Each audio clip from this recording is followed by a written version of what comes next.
Hello, hello. Yeah, sorry about that. Hold on. Just make some notes for myself.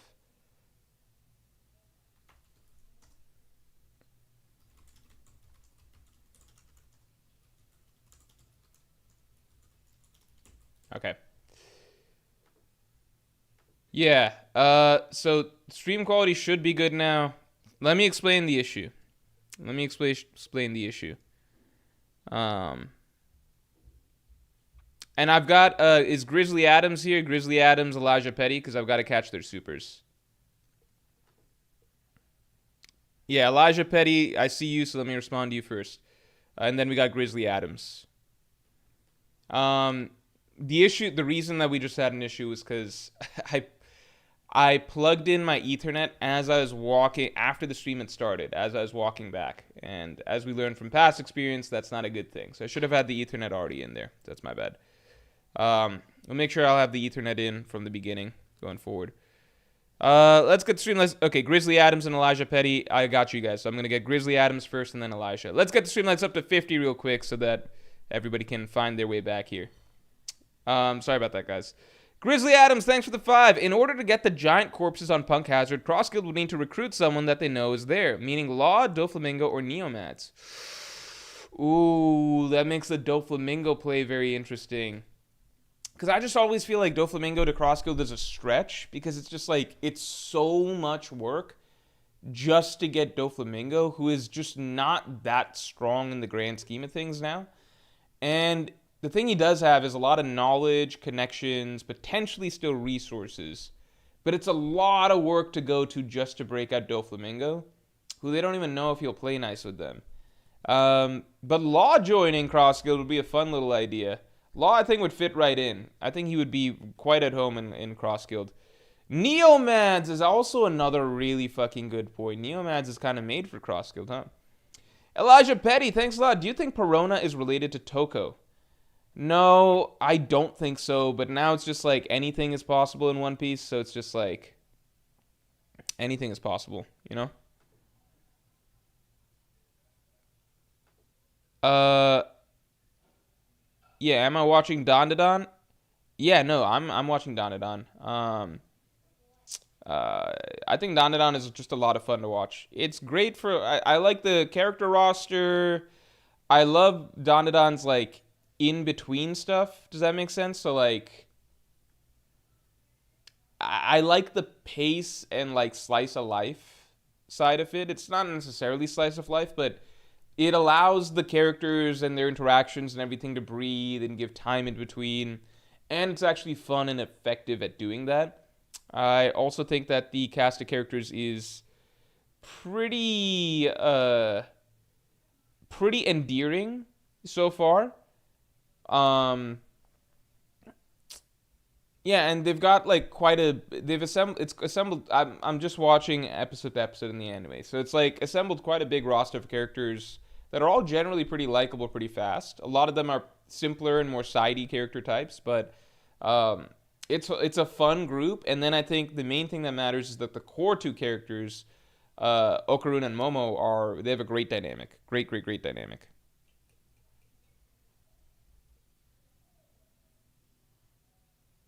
Yeah, the downtime and bonding. Yeah.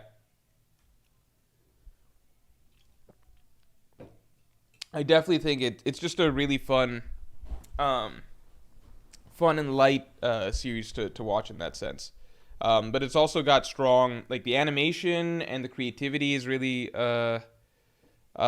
really shy. Like I don't know what the manga is drawn like, but the creativity really shines in the animation. I think the show can also be hard to predict in terms of the direction that it goes.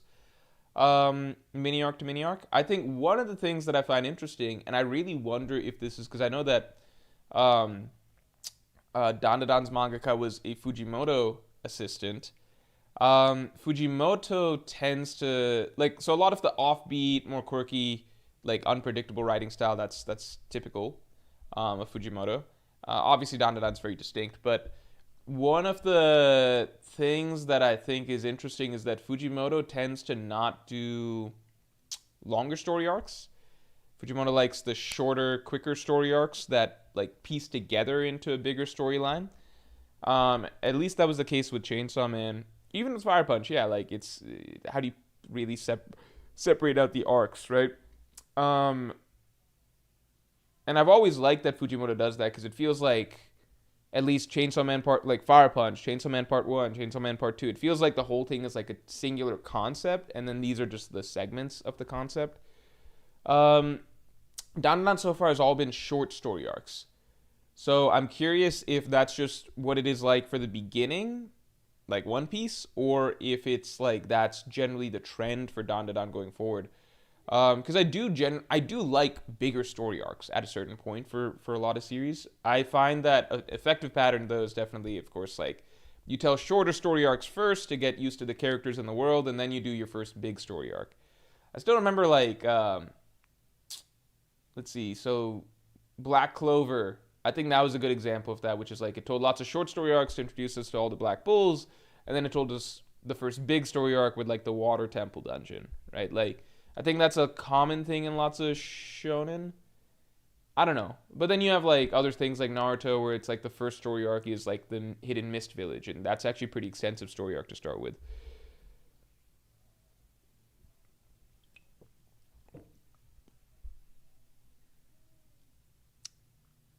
Gunner455, thanks for being a Yonko tier member for 27 months. Thoughts on Moria cover story of the chapter?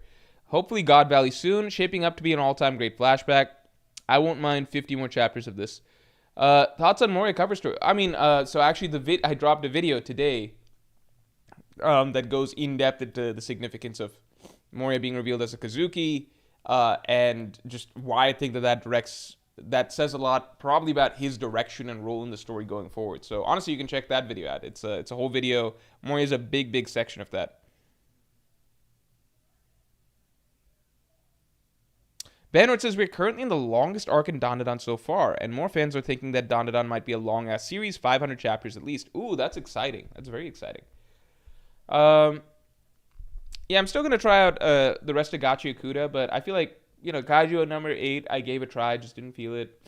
Gachiakuta, gave a try, didn't feel it. Dandadan, I think, is the last, like, typical... No, I think Dandadan's the last shonen that I tried that I've really been enjoying so far. Because I just feel like the writing feels a little bit of a step up. Like, just the way character interactions are paced out. I think that's the big thing. The way character interactions are paced out, and particularly between the two main characters, that carries a lot. And then it feels like there's a lot of creativity to concept, comedy, and then fights and action. There's so many zany powers and interactions and all that.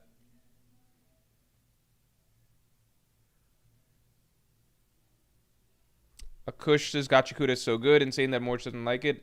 I'm really not far through Gachiakuta though, so I'm judging probably way too early. I haven't even finished the first episode yet. I think it's just, I don't know. It's like when it opens up and it's like, first thing is like, this is the city that we live in, the world that we live in. There's rich who live here. And then all the trash people live here. And then there's this one guy that goes around and collects trash. It's like the rich city is for the rich, and then the trash city is for the trashy poor. It's just done too many different times and ways at this point for me to, like, I was like fucking rolling my eyes. Not literally, but like mentally rolling. I was like, why do I just don't even, it's just too basic, Like, it's just too basic, but it's not like I'm looking for anything deeper in depth or whatever, but then, like, I was like, okay, so I think you know what it is with Gachiakuta? Here's what it is with Gachiakuta. And mild spoilers, but it's only the first episode. I'm not even fully through the first episode, right? So, very mild spoilers. I have no idea if the story gets a lot better going forward, but I think what it is with Gachiakuta is that it hit me with like just the standard cookie cutter thing after cookie cutter thing like 5 times in a row, which was basically like, first the setup, which is like The rich are the rich people, and they live in the rich land, and then there's a wall, and then there's the poor people, and they live in the bad poor place, right? It's like, okay, that's cool. And then the poor place is all trashy, and it's got trash, and it's just trash land because poor, trash, blah blah blah, inequality. And then so that's number one. It's like, okay, that's fine, we can deal with that.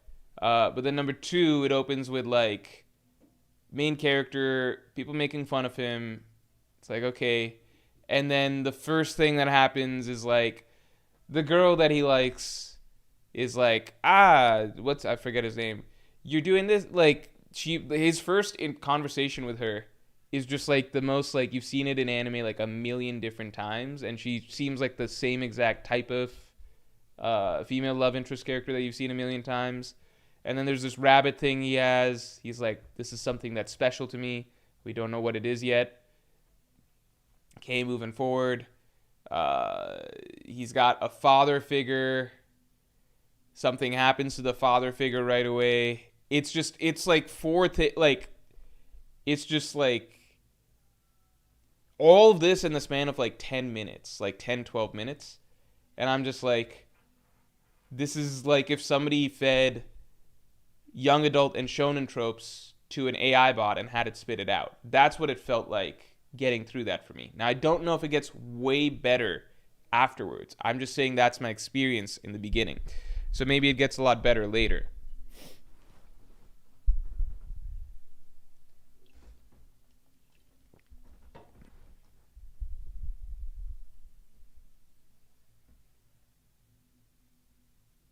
And maybe it gets good later. I'm just saying that, like, it felt like the first, literally each one of the first initial scenes was like very, very, you've seen this a million times before, and it's like the very basic concept of it, you know? But like at the same time, stuff like oh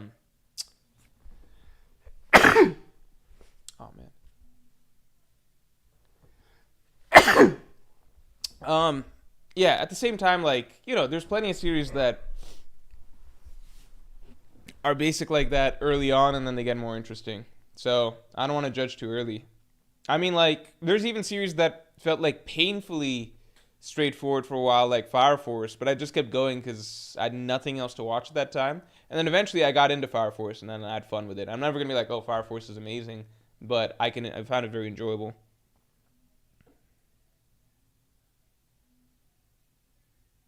Okay. Again, don't have full opinions of it, but I'm just trying to explain why I wasn't enthralled right away.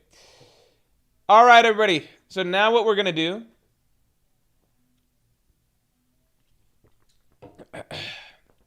is what I like to call the stream topic. And I think this is a fun stream topic. Here we go. So we're going to call it, what is this? This is why do I caps everything? Every straw hat in a different crew. So my thought process with this is basically, we're going to find a new home for every straw hat.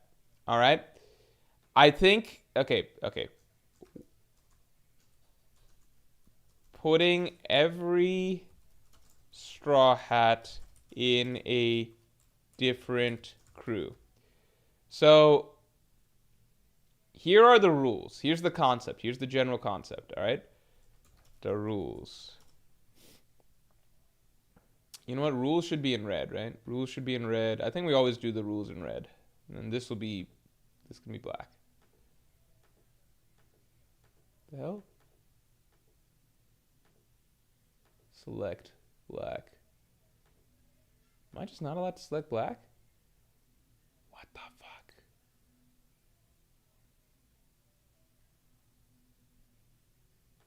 That's cool. You know what? Fine. I can work with this. Can I select this black? What the fuck? Okay, new text. Oh, it calls this black. I'm dumb. All right. There we go. Okay. No, black's just not fun. There we go. All right, here's the rules. The rules.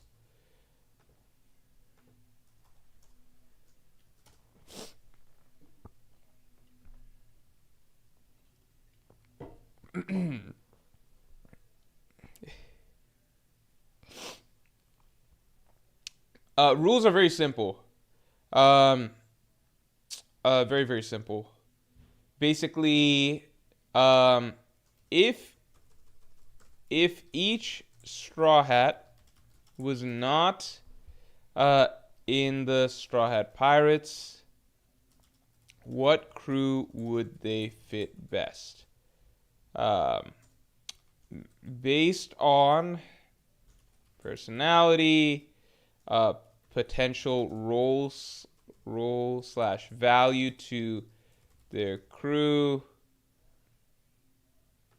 personality fit, potential role slash value to their crew, theme, etc.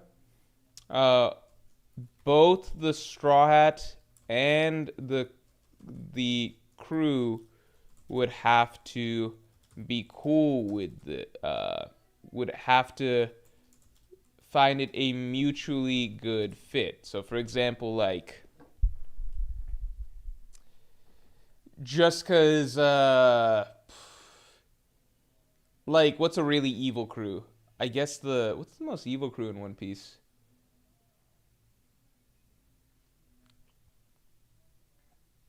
I don't know, but like the new okay, so like the new Fishman Pirates, for example, right? Like they like yeah, it's not just like oh Jinbei's a fucking fishman, let's put him on Horty's crew or something.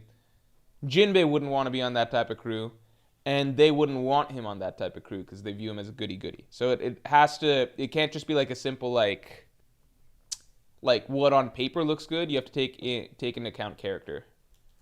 Take character into account. Okay. Do we want to allow Marines and revolutionaries or no?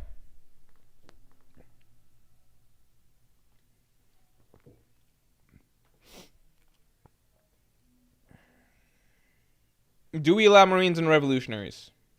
Elijah Petty, thanks for the 2. Do you think Thriller Bark is a remnant of God Valley? I think Thriller Bark could be a remnant of God Valley. I know that's I think that's very much possible. But I also wonder if there's a more mysterious aspect to God Valley's disappearance, because it sounds like it disappeared 40 years ago. So where to go 40 years ago? How did Moria, of all people, find it and then retrieve it? I feel like if we add Marines and revolutionaries, yeah, it could get a little boring because it's like, well, then Robin would just be a revolutionary, right? Some people are saying yes, though. Okay, do we count Marines / revolutionaries? Yes, allow both. No, just Marines. Oh, wait. Just Marines. Yes, revolutionaries. No.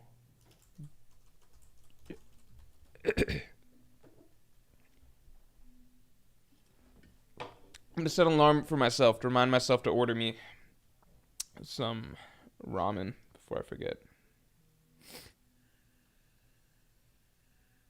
I actually normally don't like ramen, but this isn't even worth telling as a story. I'm not you know what? Sometimes it's not even worth telling something as a story because you're just like, is this an interesting story to tell people? And it's like, nah, it's not an interesting story. Okay, so no just pirates is pretty okay. Yeah, we can keep it no just pirates. I think just pirates is good. I think I prefer the concept being just pirates. I think I myself prefer the concept being just pirates. I think that's fun. Because I think it becomes a little harder. I think if you allow,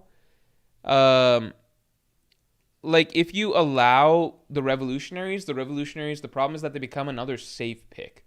As in, what's the biggest obstacles with characters joining certain crews, right? Biggest obstacles are personality fit, like how many of the Strats would actually be okay on the Beast Pirates or something, right?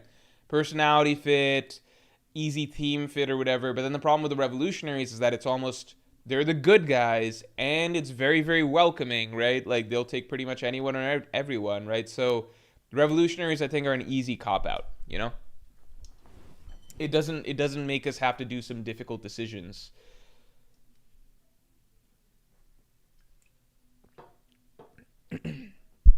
So, here we go. Oh, also, one question that we do have to answer is, do we allow... I want to say the crews that are allowed are crews that were in existence from starting from the period of time that Luffy set sail. So, meaning, for example, I think the Whitebeard pirates, as they were at Marineford, like in the modern era of One Piece, can be allowed, but we are not going to go, even though the Whitebeard pirates no longer exist, I would still allow those. So let's make that another rule. But crews from the past are not allowed. Crews from before the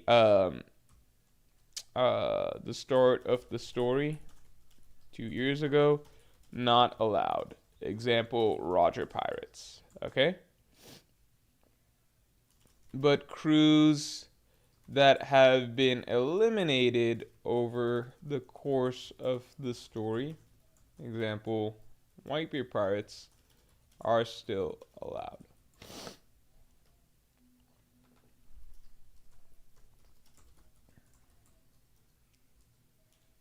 Yeah, so no Roger Pirates, no Rocks Pirates. No Zeph, his, whatever his pirates were called.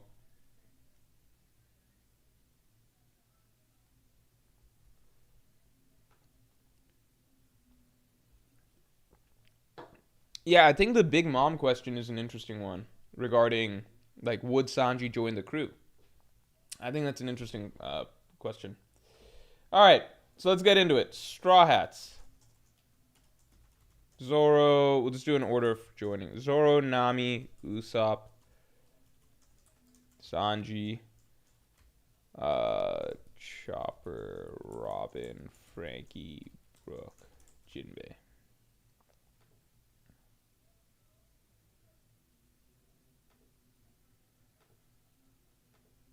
Alright. Let's get the stream likes up to 50 real quick.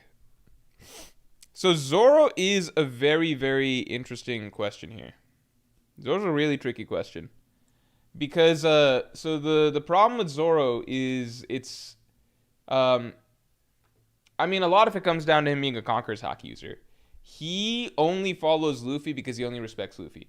Zoro wouldn't join another crew as a subordinate. He literally says that he killed the Baroque Works guy that gave him an offer because he said, my only rule is, like, I'll join if you guys make me the boss. Right? So that's the tricky thing with Zoro here, which is, like, it's multifold, right? It's, when is he? He's probably fighting Mr. 5 or Mr. 1 around here.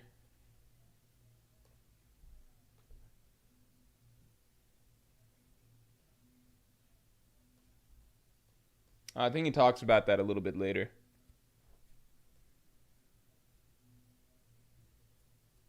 Oh no, a little bit earlier, sorry.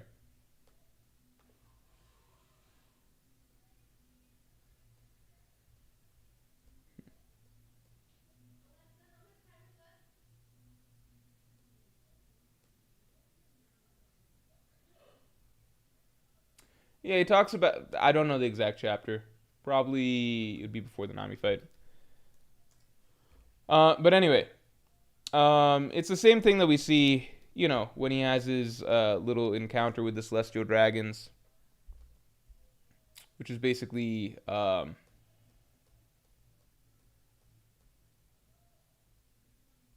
he's just not a character that's gonna, doesn't look like a guy who follows orders. That says a lot about the captain. So I think that's the fundamental issue with Zoro. So I think Zoro would only join a crew as captain. So I think that's where the complication comes in.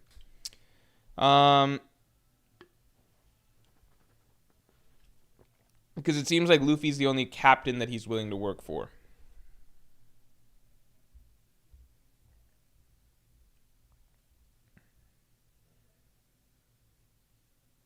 He might respect anyone he can't beat, but that's not why he joined. There was something about Luffy that made Zoro feel that he's special and genuinely, like, it's not just respect. Because Zoro actually thought that he could beat Luffy still. Or he didn't actually, at least based on what they say at Whiskey Peak. It's not like Zoro viewed Luffy as above him. It's a lot of it's a character thing. I don't think Zoro would follow anybody else. He can't join Shanks' crew because he'd be constantly trying to duel him. I think if Zoro joins a crew, I think it actually have to be a weak crew, and then Zoro becomes the captain.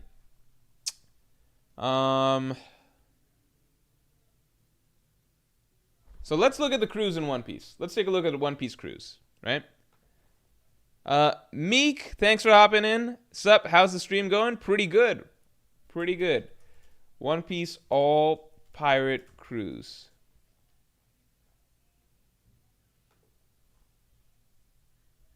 Should we do a rule you can't be captain?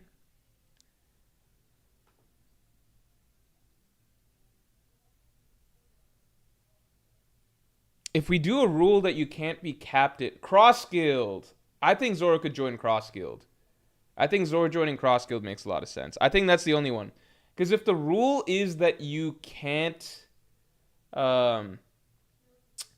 if the rule, okay, do we allow a character to become captain of a crew? I think that makes it boring. I think it's got to be join a crew. Because if it's captain, then it's just like, then you can do easy stuff. Then you can like the whole crew culture could be determined by you or whatever. So let's say you can't join crew as captain.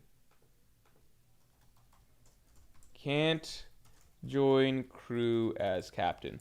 Yeah, so the big problem with Zoro is that he's a Conqueror's Haki user. As far as we know, there's no Conqueror's Haki users that willingly are subordinates of other crew members, unless it's like Pirate King types, like Rayleigh and Gaban to Roger, right?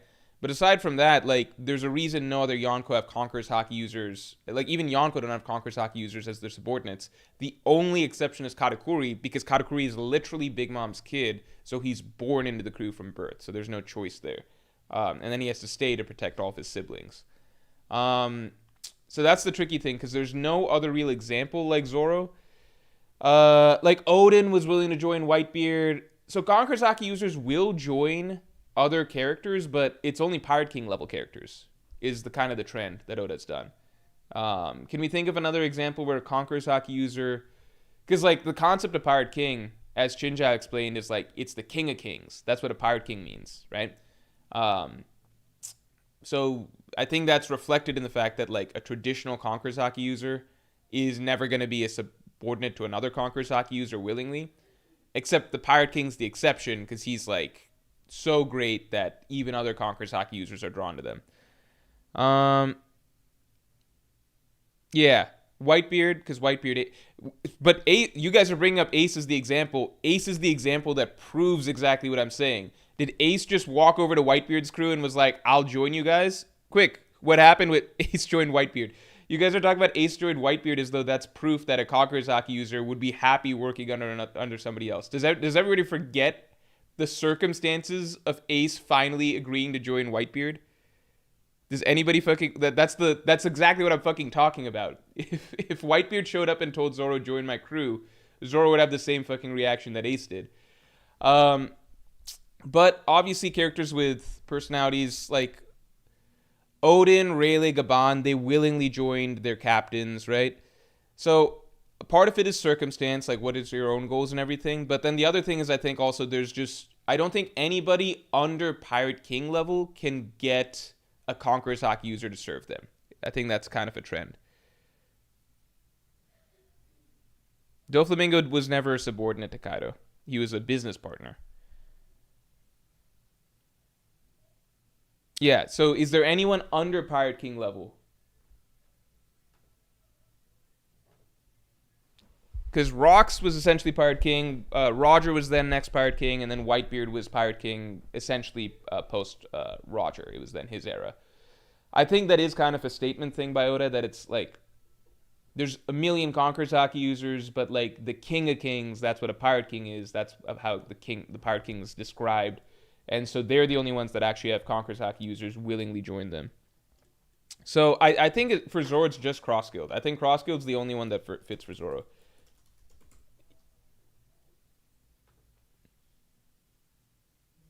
Oh, you guys are talking about Marines. Marines are different. Marines are different. Marines don't serve any individual person. They're joining because they want to protect the people. Pirate crews join because they consider somebody else their boss, right? Marines is a system. You're choosing to enter the system. You have immediate superiors, but you work your way up the ranks or whatever. You're not following any individual person. And Garp doesn't really do that. Garp has no real captain in the Marines, you know? If anything, Garp treated Kong from the flashback like he was the subordinate.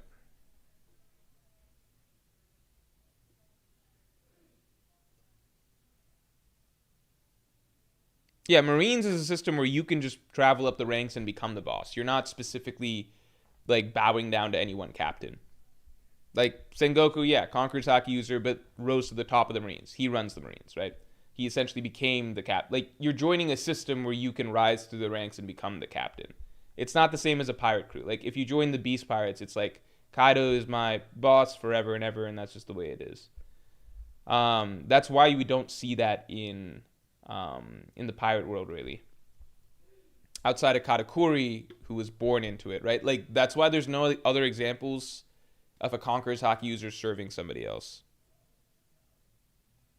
Beckman might, if Beckman has Conqueror's Haki, that'd be a cool exception to the rule. Because Beckman might, who knows? But at the moment, with Zoro being a Conqueror's Haki user, the only spot that works for him is Cross Guild. So we got Zoro out of the way. Let's pull up a list of One Piece crews here. What's the bet? Here. One Piece pirate crews.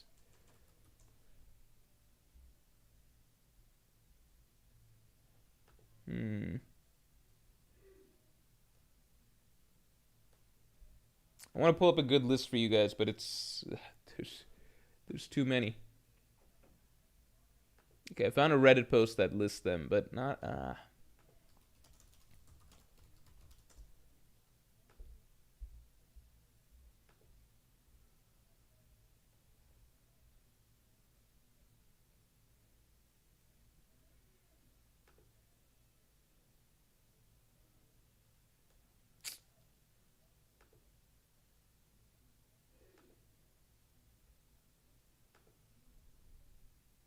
What if I went by flag?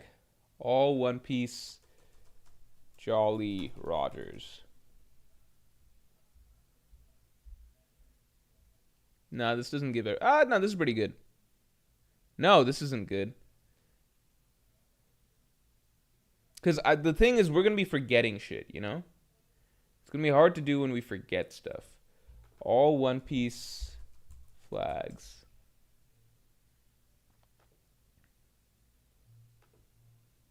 Okay, this is kind of good. Here we go.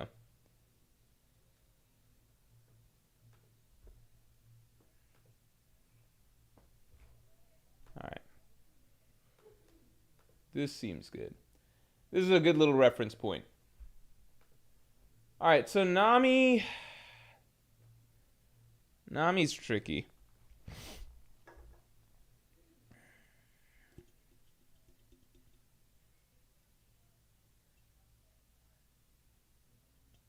Nami joins the Kuja. Elijah Petty, thanks for the 2. What was the Treasure of God Valley, the poneglyph that Big Mom has? I don't know. I still feel like there's something related to what Garling saw that's significant, but if it was a poneglyph, I feel like the world government would have just snatched it up. Cheesy Skull, thanks for being a Yonko tier member for 15 months. Nami equals Kuja Pirates. But I'm wondering, do we have to save that for Robin? We could put Kuja Pirates for Nami now and then circle back. Line by line, thanks for the 2. Lord, aside from the voice of the people, do you read patron comments? Sometimes. Sometimes I do. I know that's a weird answer, but literally it's sometimes. It'll depend on the day, but there are lots of patrons that I've personally responded to when I go see a comment that particularly stands out. But usually not. Nami Kuja? Okay, yeah, let's put Nami on the Kuja Pirates. I think that makes sense. Yeah, let's give some reasoning. Wouldn't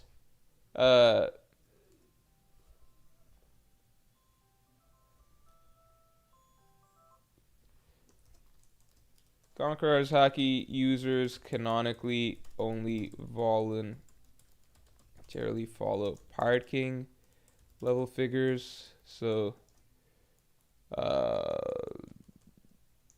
Zoro said he would only join a group as a boss, doesn't follow others.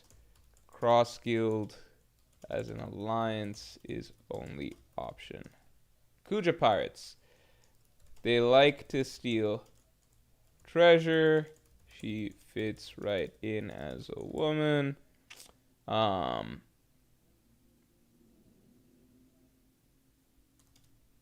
Yeah, generally fits the vibe. Yeah, there we go.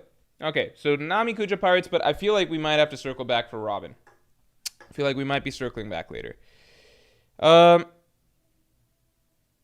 Haven, thanks for the 10. Hey, Morge, with the Goon Valley jokes going around, do you think Garp's statement about Roger fighting like a demon to protect his crew will be real, or will it be about him trying to rescue Shaggy? I think it'll be real.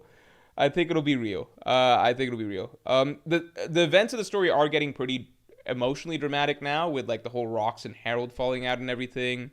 And now there's actually like wives and children involved and stuff like that. So like Rox is no longer just obsessed with Shaggy. There's more actual, meaningful stuff happening at the moment. Let's get the stream lights up to 100 real quick. Nundu V, thanks for the 5. Rewatched Alabasta, Water 7, and East Lobby recently. Man, the crew dynamics are lacking bad post-time skip. Crew feels like a little hollow. Elbaf is the first arc to bring it back a little bit. You know what's funny? So this was brought up, I think, last stream, which is like... First of all, yes, I think Elbaf has brought that back really well, and the simple reason is there's fewer side characters. There's more time with the Strats just together. It opened with like a whole 5-chapter thing of the Strats in Legoland with no other side characters to distract them. Whereas every other arc post-time skip before this is just like filled to the brim with side characters, random new side characters we've never fucking met. The other thing is, somebody pointed this out last stream, just the crew dynamics we're getting to see with like, or just the character dynamics we're getting to see in the old era between the Rox pirates amongst themselves, or Rox and Roger, Rox and Harold. That's more than we get for the Strats today, which is kind of crazy. So I think it's a compounding issue between the Strats slowly getting more and more members, and then it hit a breaking point once post-time skip. It became all about filling every arc with a shit ton of side characters. And in the past too, even if there was an arc with like a lot of side characters, the Strats themselves would typically work as a unit. But now it's kind of like what'll happen is like Oda wants to focus more on the side characters, so what he does is split up the Strats every arc and then like group like little batches of Straw Hats with different batches of side characters. But really it's about those side characters. So it's kind of like Nami and Chopper becoming an accompanying piece to this side character story. Like Robin and Frankie becoming an accompanying piece to this side character story, rather than the crew all doing their own thing. And then, then we're cutting away to focus on Frankie family's story, or cutting away to focus on like whatever the fuck Galila company's doing, or something like that, Low Diff Dom, thanks for the 2. Missed my super, big fan. Oh, I'm sorry. Really sorry. Oh, shit, I did. My bad. I'm really sorry about that, man. Let me go in depth into the super. Thanks for the 5 before this. I noticed the One Piece hasn't been mentioned in this flashback. Do you think Roger and Pirates of the Past are aware of the One Piece at this time? I think that's a really interesting point you brought up. From the way that Roger talked about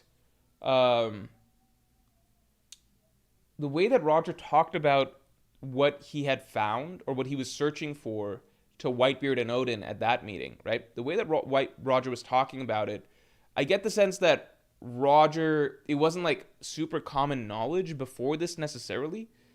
But what's interesting is, I just wonder to this day, why is it that when Roger got to Laugh Tale, that then everybody started calling him, like, the news started calling him King of the Pirates, and everybody else began to believe that, like, all the other pirates were like, oh, he must have, like, he's the king, he must have accrued this great treasure.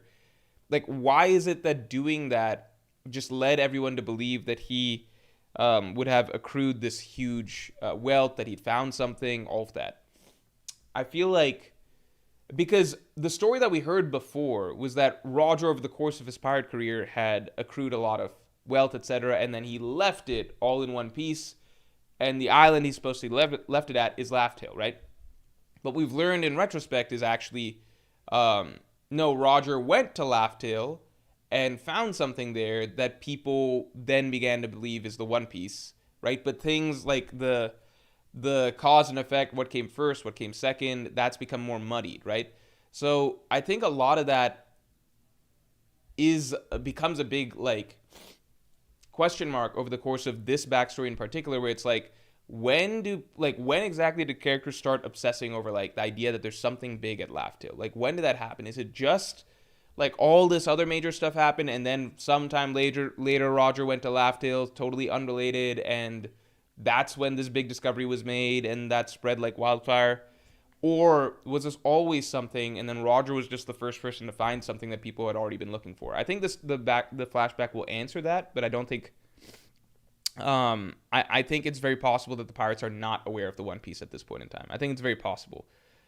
JP, thanks for the 10. Good video today. But I was thinking if Blackbeard fought a Davy back fight against Crossguild and lost, contrasting with the Rocks, Crossguild could become almost all the Impel Down escapees instead. Oh, you're saying so Blackbeard joins Crossguild?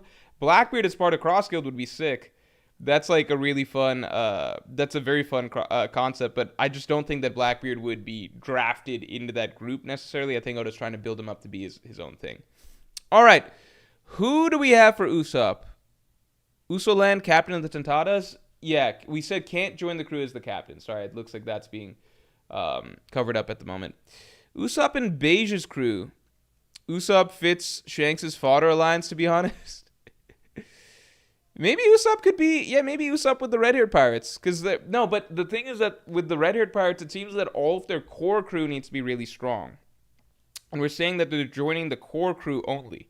So it seems like the core crew has to be actually very, very capable.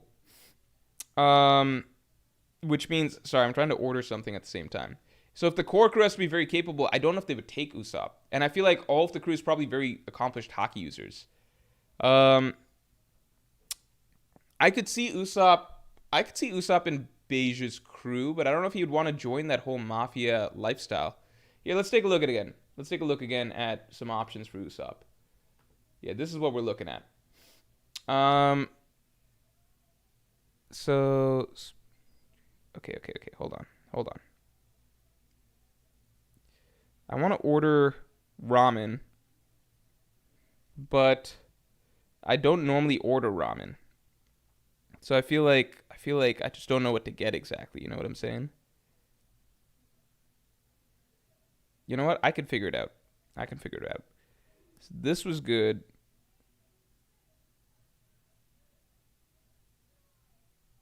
How do I remove shit?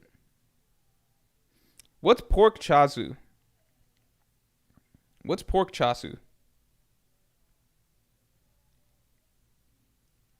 Let's see.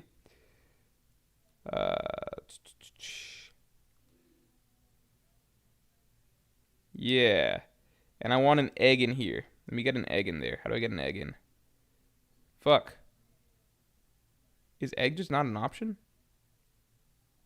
How is egg not? I thought egg's obviously going to be an option in ramen. What the fuck?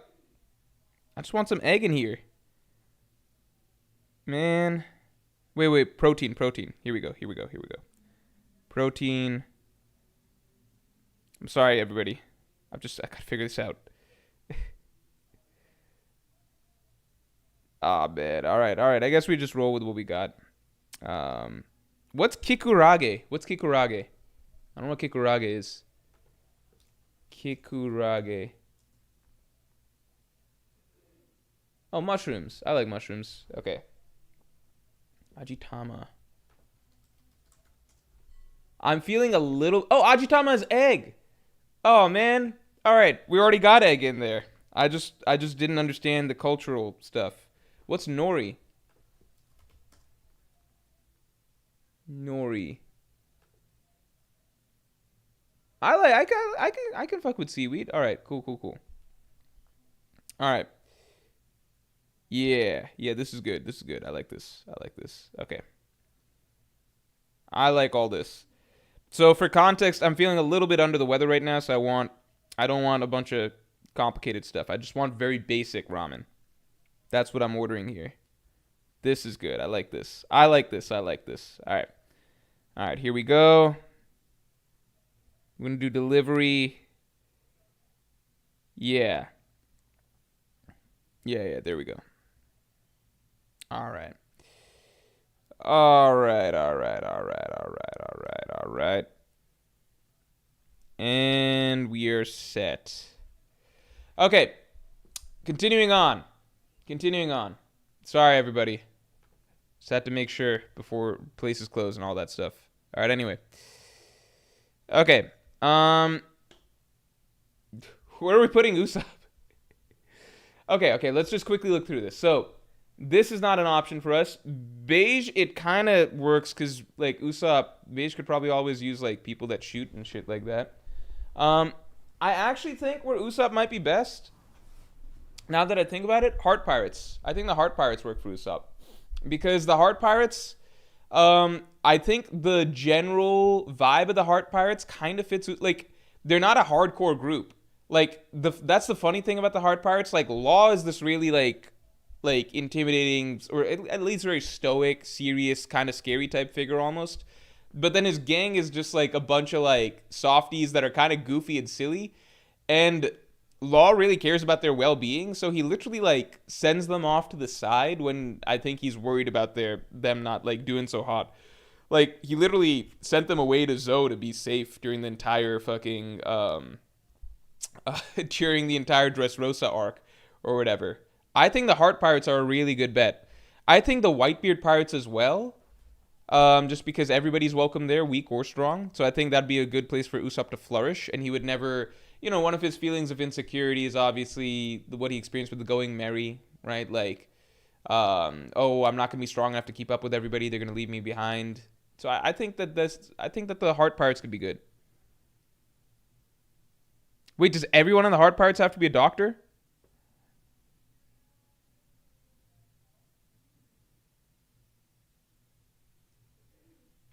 Does everyone want Usopp to be a doctor? All right, continuing on. JP says, oh, wait. Let me catch up. Hold on. Line by line, thanks for the 5. The red line was home to flame-using Lunarian gods. Could God Valley be home to fleeing gods with the Mother Flame?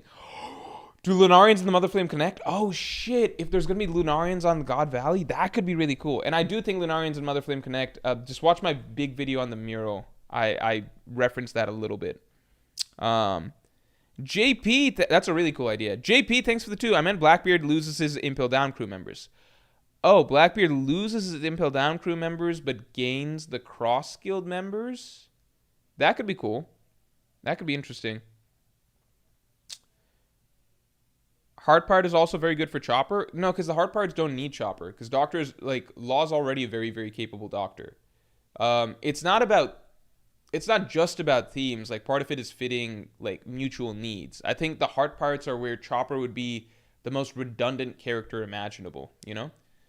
Honestly, Nami could go on the Bartolomeo Club, but I think that club doesn't really make sense without the existence of the Strahd Pirates in the first place. And in this universe, the Strahds don't exist. Because the Barto Club is the one most in need of navigation.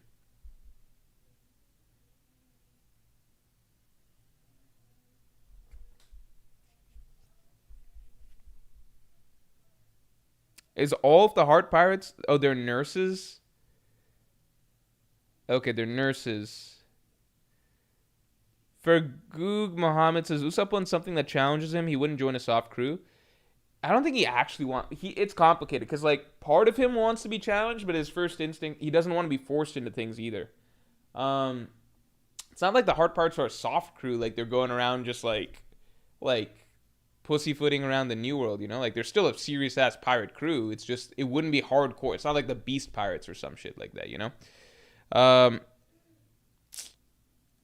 JP says, thanks for the 10. You ever see the theory that Big News Morgans is Mr. Momora on Roger Pirates based off design? Would explain how Morgans had God Value Scoop as well as the sudden Roger propaganda post-Laugh Tale. Oh, shit. Let's see. Momora... Roger Pirates. That's a really interesting theory. Oh shit! What the fuck? This dude is fucking. This dude is obviously fucking Big News Morgans. There's no chance. What's his role on the crew? What's his role on the crew? Here, let me show you guys. I was like, his design. What could his design be that makes people think of Big News Morgans? His design is a fucking duck or some shit. The fuck is this? Yeah, this guy's obviously. It's fucking Big News Morgans right here. It's him. This is clearly it. This is obviously Big News Morgans. Oh my god. He even wears the same foot. Oh my god. There's no chance. Do I believe the theory? At this point, there's no chance the theory's not true. What was his role on the crew? What was his role on the crew? We were told something. Weren't we given the roles of Roger's crew? Where does it say it?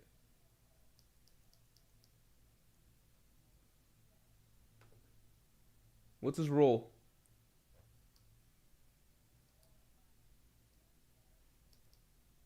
Crew members. Okay. No, I don't believe it now. Because he's not listed here.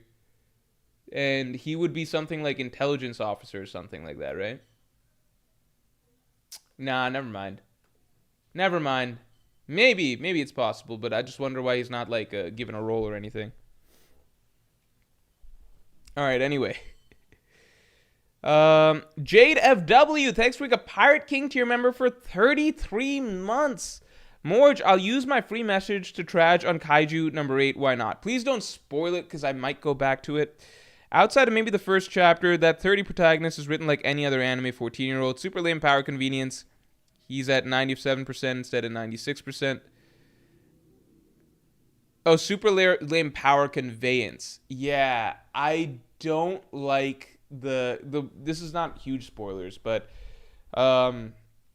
generally speaking, the series, the character, there's humans and there's kaijus. Humans use a suit. Your power level is based on what percentage of the suit you can use.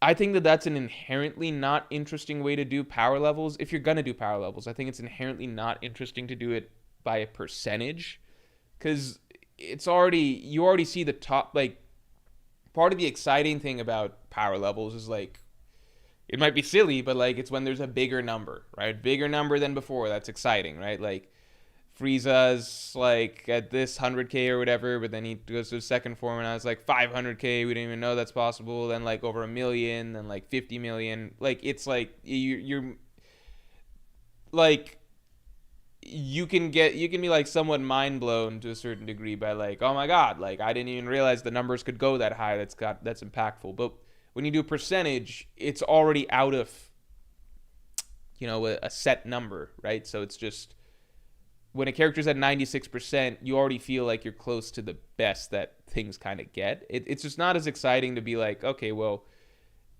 it's kind of like there's a pie. How much of the pie can be filled?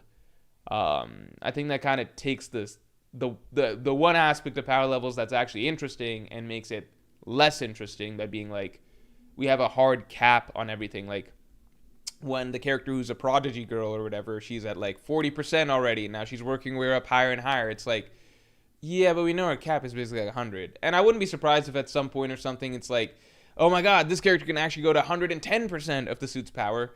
But there's still only so much more that you can do. Because at a certain point, if it's like, well, now they're using 5,000% of the suit's power, it doesn't make any sense, right? So just capping it right off the bat with like, really strong characters being like 9. One, I don't think it's good to use power levels. Two, it's just like, if you're going to use power levels, don't do it in such a limited way, in my opinion. But that's like a small thing. Anyway, the 30 protagonists. So the protagonist of Kaiju number 8 is older than most shonen protagonists by a good shot. He's like in his 30s. I think that was the one aspect of this show that I did find interesting, because it does, like, his conflict does tap into a real feeling, which is like, people often feel once they hit a certain age, like, oh my god, I'm this years old, I've like leaving the prime of my life or whatever, or essentially like there's so many younger people who've done so much and accomplished so much, and my life's like this. That's a thing that's an existential sense of dread that a lot of people feel at that age. So I think that was like an interesting jumping off point. It's just that everything else about the show and the way it was written and all the interactions didn't really get into that well. And I also think it's weird that he has like the person that he's chasing is his childhood friend who he is friends with for some reason, even though she's like 5 years younger than him. And generally when you're a kid, your like best friend or whatever, because as an adult, 5 year age gaps are not like a big thing. Like you're friends with people and you're like, I'm 29. I'm friends with people who are in their younger 20s, like mid 20s, and people who are in like their 30s and even late 30s. Like that just happens once you're an adult. But when you're a kid, even just someone being like 2 grades off of you is a pretty big difference. Like when you're in 6th grade and somebody else is in 8th or 9th grade, that's a pretty big deal. Or when you're in 6th grade and somebody else is in like 3rd grade, that's a pretty big deal. Like pretty big gap. You have nothing in common. So that was a part that didn't make sense to me, which is like the main character's thinking about the friendship that he had with his best friend, this girl or whatever. But he was like 5 years older than her. So he's like 15 and she's like 10. It's like, how is that your best friend? Or how are you even like friends? Like, I don't know. It's kind of weird. Like, and you made a promise to each other. What 15-year-old is making a promise with a 10-year-old that we're going to like be rivals and stay like, or not rivals, but like keep pace with one another or whatever and accomplish things like together? It's just that dynamic doesn't make any sense. It's like a 13-year-old and an 8-year-old. Like they wouldn't, it just doesn't make sense. That's like a small gripe, but that part never made sense to me. All right, anyway, continuing on. I think it would have just made more sense if she was the same age as him. But anyway, so Usopp, fine. Usopp, what are we doing? What are we doing for Usopp? What do we land on? I think the Heart Pirates are good for Usopp. I think the Heart Pirates, because I think Usopp, out of all the characters, I think Usopp would function the least well in an actual pirate crew setup. Because Usopp, that was one of Usopp's main thing. Like, he gets on so well with the Straughts because it's like a fun little group of friends. There's minimal pressure generally, except for like when they actually do end up in life and death scenarios. And that was like the whole thing in Water 7, which is like Usopp's getting upset with Luffy, like, don't talk like you're my captain and stuff like that. And they're like, we're not playing pirates here. Like, that's the lesson. We're not just like a group of friends that are having fun and having like an extended sleepover or some shit. Like, this is serious business, right? And yeah, Usopp had to grow and develop from that. But I still think that at the end of the day, the only pirate, like, he would not function well in like an actual pirate crew where everything's very strict. And there's less tolerance for him being like a little bit of a scaredy cat and like having, you know, his moments of weakness and floundering and stuff like that. And generally fun. I think having fun is very important to Usopp as well. I think he enjoys the Straw Pirates because it's like that. That's the type of pirate crew that he grew up with like the little pirate kids crew. So with all that in mind, I feel like, I genuinely feel like it has to be something pretty light, like the heart. Like, if you take into account everything about Usopp's character, I think it does have to be like that.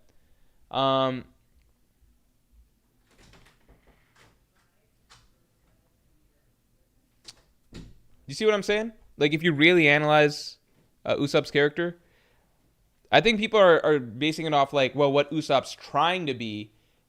Like, he's trying to be a brave warrior, so he should be like that. And that's true, but you got to look at like the full story of the character. He's not, like, it's a lot of steps to get to the type of person that he wants to be. I don't think he'd be able to succeed in that manner outside of the environment that the Straughts provide him. You know? New Giant Warriors, I just don't.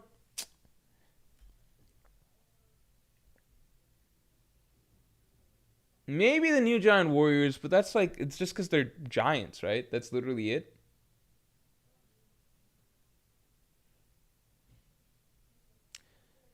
For Goog Muhammad saying Usopp needs to be challenged to meet his character goals, though, I agree. But I'm saying that, like, we've seen the character very well. We've seen, like, how much is too much that breaks him, right?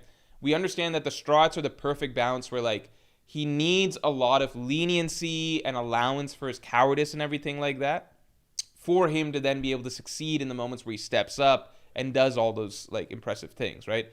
Usopp is not the type of character, we already know from, like, much earlier in the story, he's not the type of character where, like, if he's just forced into life and death situations all the time without, like, a very lenient group that also allows him to just be himself and have fun, and also like step back and be scared and like rely on others and everything like that, that he doesn't do well. Like, he's not a character that you could just throw into like a brutal crew or an actual pirate crew or something and expect to do well. Like, like the Straw Hats are the right environment for him to be able to meet challenges, grow and everything, but without feeling like it's as hardcore as a normal pirate crew. Okay, we can do this. We can do the giant warrior pirates. I don't think that's Usopp's ideal crew, but we can do the giant warrior pirates. He's also low-key stronger than any of them. Like, maybe not. It's hard to rate Usopp in strength. But like, I wouldn't be surprised if this arc Usopp ends up taking out, like, doing a lot more in terms of combat than any of the giant warrior pirates do. It's just when Usopp has to step up, you know? New giant warrior pirates. Usopp likes giants. They also encourage him to be braver and his best self.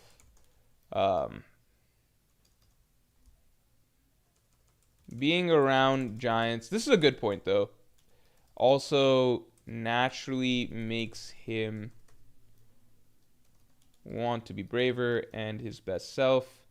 He seems most confident alongside giants. Like, we see this anytime giants show up in the story. Like, he seems to want to be brave.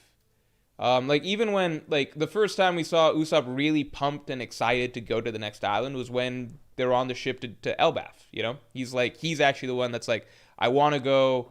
Even when they're leaving Legoland and everything like that, Usopp's excited to actually finally be in Elbaf. So I do think there's logic to that. I would agree. Okay, Sanji, this is a difficult one. This is a very difficult one. I don't even know if Hadruden has hockey.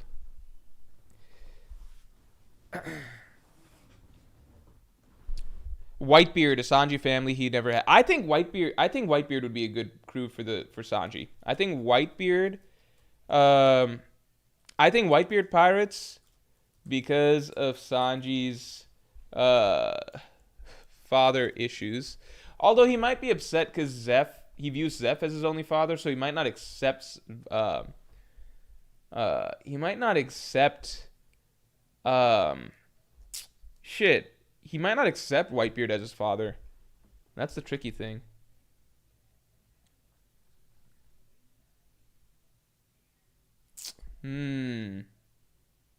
Yeah, I don't know if Sanji would accept it. I also think if we're ever putting Sanji, it has to be in a crew that he's not stronger than the captain, because I don't think he would do that. The Big Mom Pirates are interesting, because food is a big theme.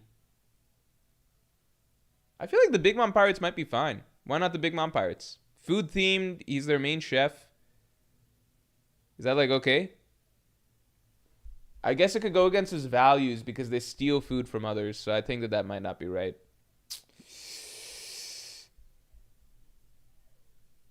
Maybe the red-haired pirates?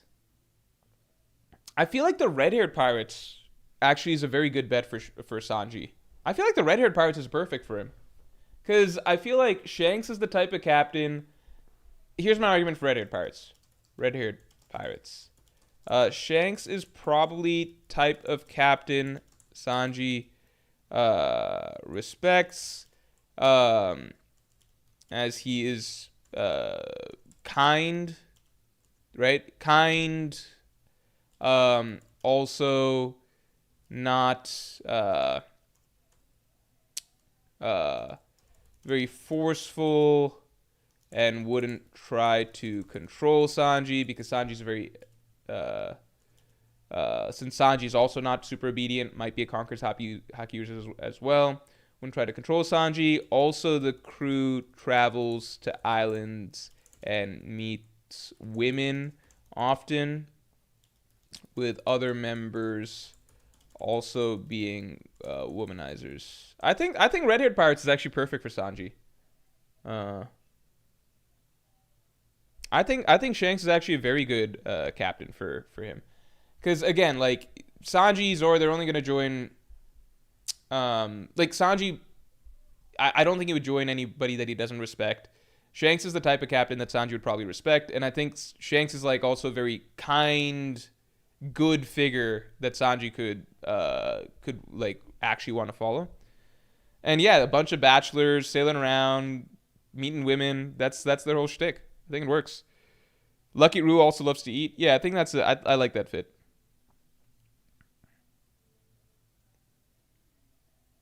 The anti-child support group. All right, let's.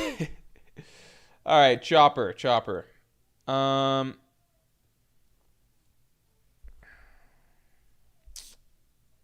Chopper is tricky. Chopper is very tricky.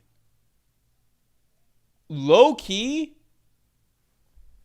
I think Chopper on the Big Mom Pirates would be okay because there's so many other talking animals and shit on that crew. But I think Chopper is dumb enough and oblivious enough that he wouldn't realize how bad Big Mom's stuff is. How bad she is. No, he would realize. Beast Pirates obviously not, despite just having animals. Blackbeard Pirates, no. Hawkins is shit, no. Cavendish is very random. Beige, eh.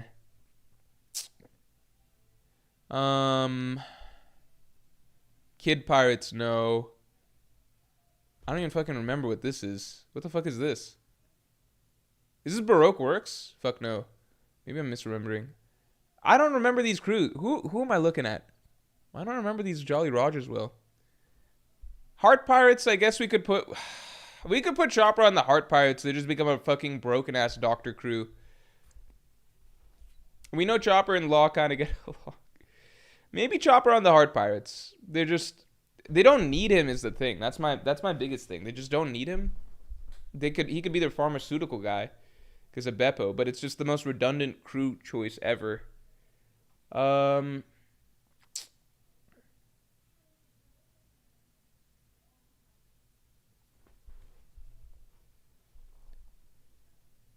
Mink Pirates, they don't exist now.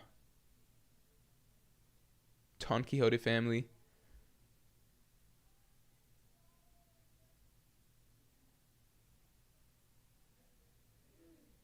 Henchme976 says Chopper isn't a surgeon. He's an internal medicine doctor among other medical specialties. He would add a lot to the Heart Pirates. Yeah, I guess so. I think that's getting into the weeds a little bit. I mean, there's obviously logic to it, but it's kind of like I remember at Punk Hazard, I don't remember there being anything that like Chopper could do that Law couldn't do. There is the Rumble Ball thing. Fake Straw Hat Crew. Wappo Pirates? Fuck no. Let's get the street likes up to 100 real quick, because we're almost there.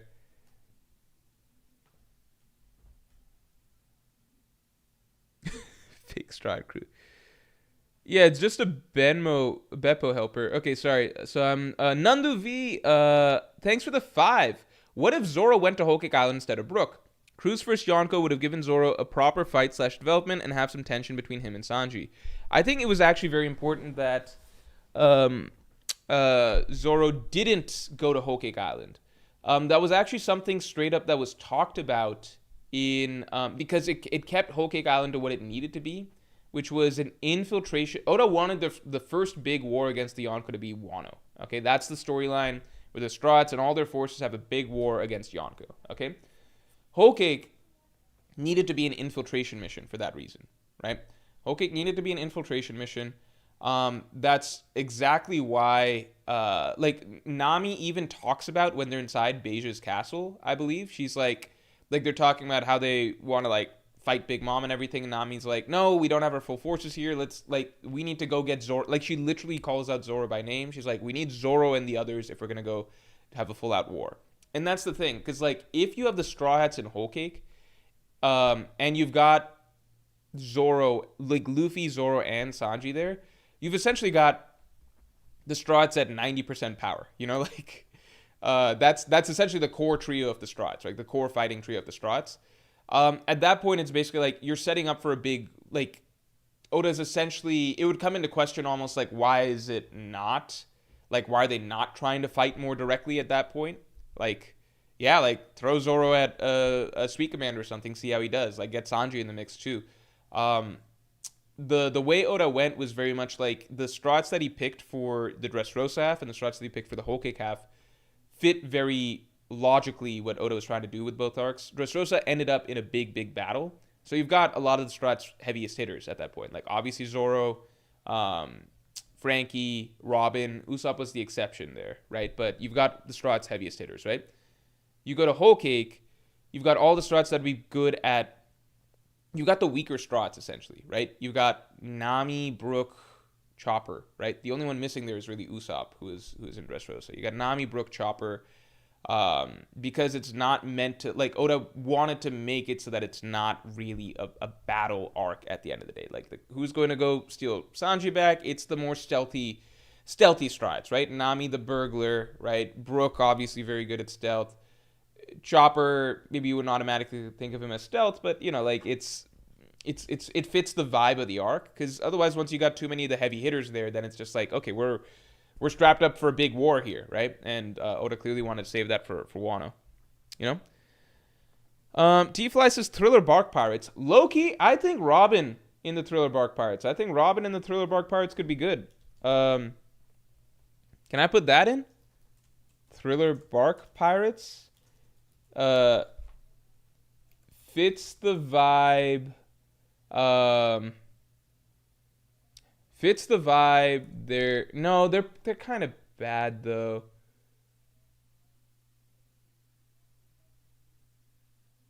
They're kind of bad. No, but Robin's fine going along with bad guys. They're kind of bad, but Robin's good with fits the vibe. She likes morbid stuff that's also cute, much like Perona. Morbid stuff, but also cute stuff, much like Perona. They're kind of bad.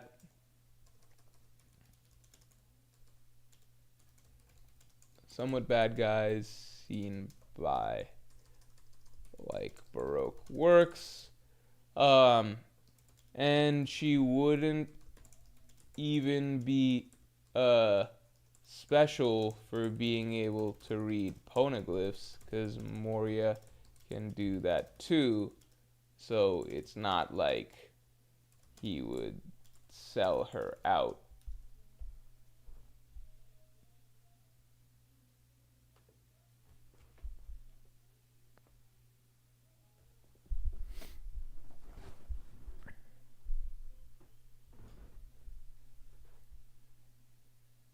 Oh, but Absalom licked her? I did forget about that. Yeah, okay, so maybe not Thriller Bark Pirates. What are other suggestions for Robin? I'm still kind of stuck on Chopper. Let's say Heart Pirates. They are a crew of just the most stacked doctor crew ever. They also have a more light, friendly vibe that Chopper can get along with. Chopper helps helps Beppo with Sulong, etc. Yeah, maybe we just put. I just feel like that's lazy to me. Maybe we put it there. What's better for Robin than Thriller Bark? Blackbeard Pirates? No, fuck no.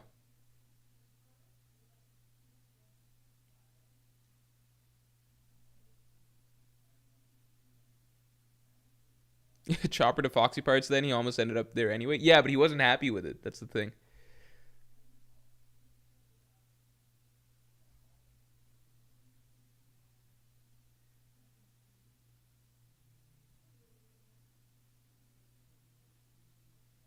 No, we're saying no revolutionaries. Robin for Cross Guild to be with Crocodile again. Now, we already put Zoro with Cross Guild. I don't think Robin would want to be with Crocodile again. Robin for Blackbeard is really bad because I think, okay, the other thing is that because Robin's core character need is not the poneglyphs. Her core character need was friendship. She wanted Nakama, right? That was her core character need. The poneglyphs was just what was keeping her alive, but what she truly wanted was people that she cared about. So interestingly, I think that's the big thing with the Thriller Bark Pirates. Um, Thriller Bark Pirates also Thriller Bark Pirates actually care about Nakama and each other, um, and are all very closely bonded and go to great lengths to save one another. That was the interesting thing about the Thriller Bark Pirates, because Absalom and Hogback, apparently it was established that Absalom went all the way to Marineford to save Moria. Moria went all the way to, like, he attacked Hachinosu to save Absalom. Perona went to Hachinosu to save Moria. It was established that Moria adopted Perona and raised her like a daughter. So the Thriller Bark Pirates are actually, like, they're okay. Absalom's obviously a terrible character, and that's why Oda had him killed off. But as a group, they do actually fulfill Robin's general vibe, her needs. Like, she would enjoy being on Thriller Bark. It fits her vibe. She likes the morbid stuff. She also likes cute stuff.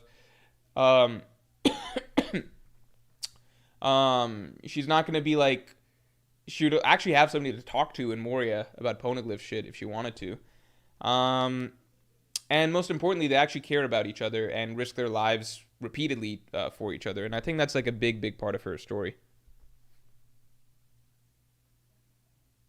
I think we can assume that Absalom wouldn't be doing that stuff to Robin if she was part of the crew afterwards. Whitebeard would be a better option if you wanted to center around family. Yeah, that's maybe a good point. Whitebeard also has no interest in using her. So I think that, because he doesn't even care about that shit. So maybe we do Whitebeard Pirates. I'm kind of trying to save the Whitebeard Pirates as an option. I thought maybe Jinbei could be good in the Whitebeard Pirates. Because in other crews, he might be out of place as a fishman. But he already was low-key part of the Whitebeard Pirates.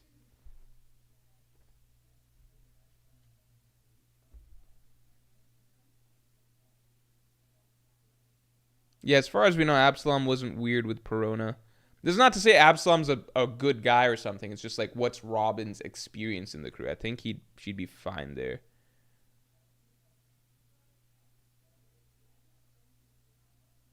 Sun Pirates for Jinbei? Oh man, you can't join the crew as the captain, I guess, but he could join as a subordinate.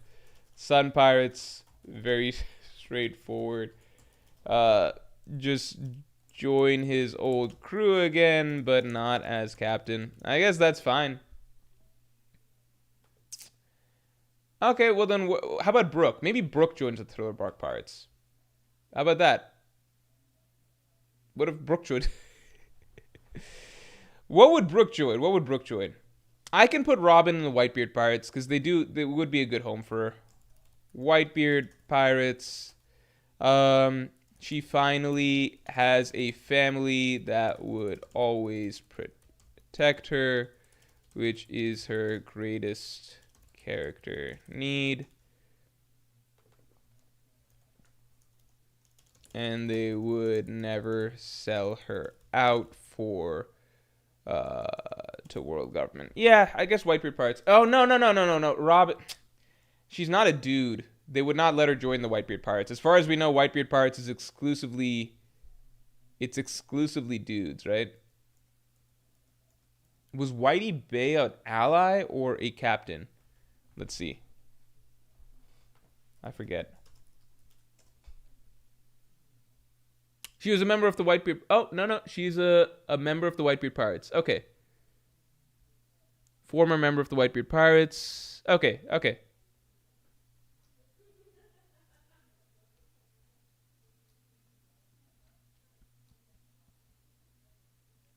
Yeah. That's all good. Okay. The only women I remember were the nurses. Yeah.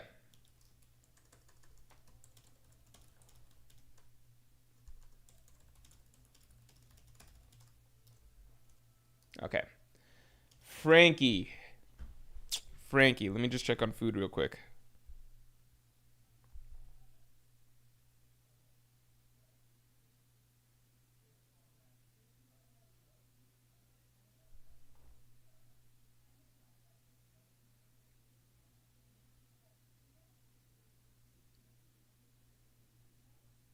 All right. Got to keep an eye on that.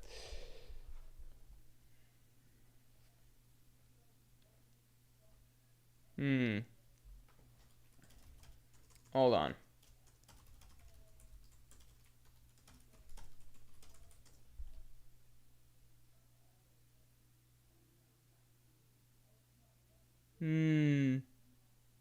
Hold on.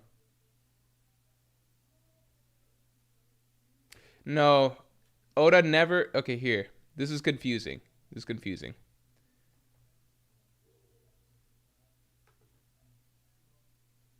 Here, look at this. So, according to SBS,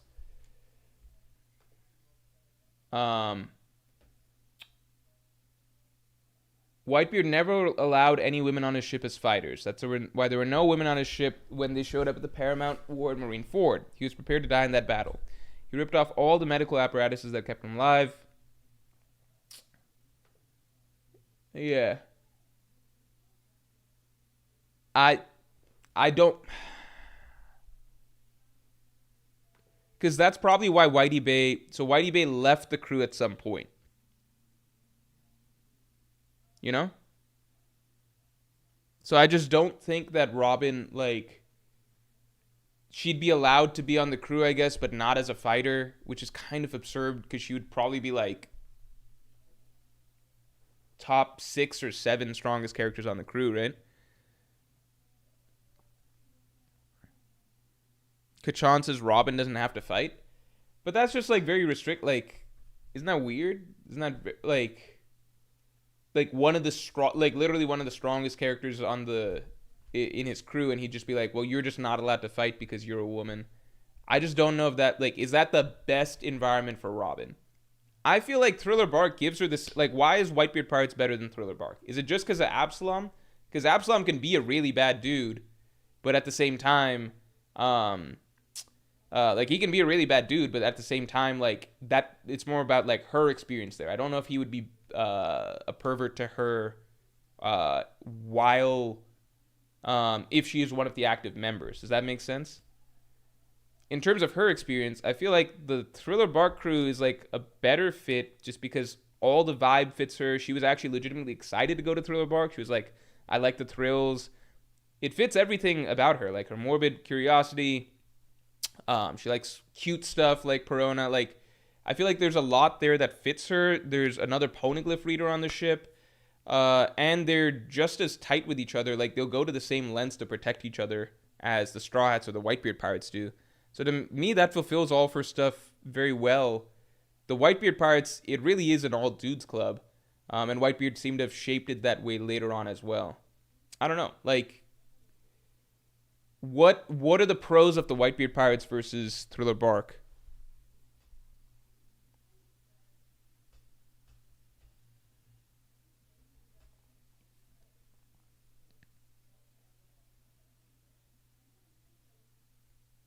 The Lear 7 says Thriller Bark doesn't need her. Mori can already read poneglyphs, so they would sell her out for sure. They wouldn't sell her out because they don't fucking need 80 million berries. That's not a... Mori, it's like they don't need... One, the Thriller Bark Pirates really, really look out for each other. That's the thing that they risk their lives for each other. Like, they are actually a family, right? Two, it's not like Mori's going to try and use her like a tool like Big Mom would or Kaido would or something because...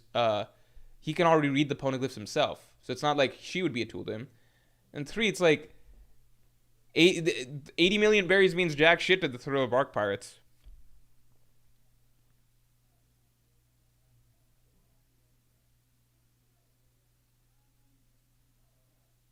Yeah, Moria and Robin could bond over Forbidden Void Sentry knowledge.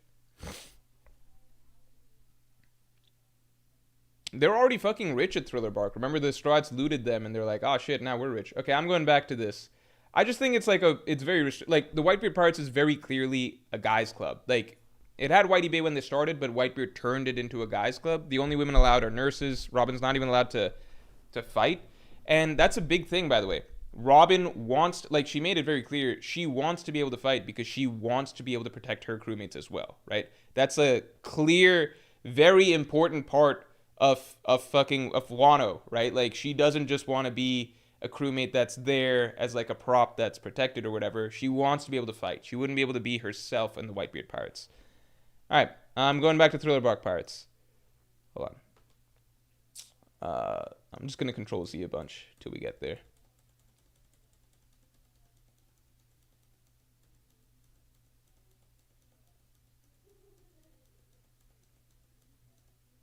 Okay.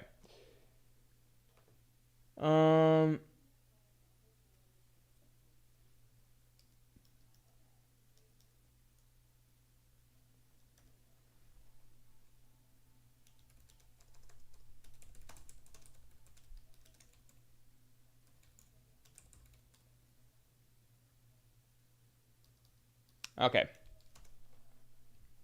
Frankie and Brooke. I'm catching up on supers. Give me a second.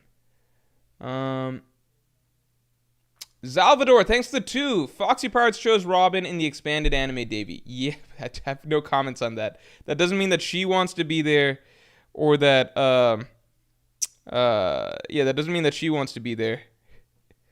Oh shit. Okay. Hold on.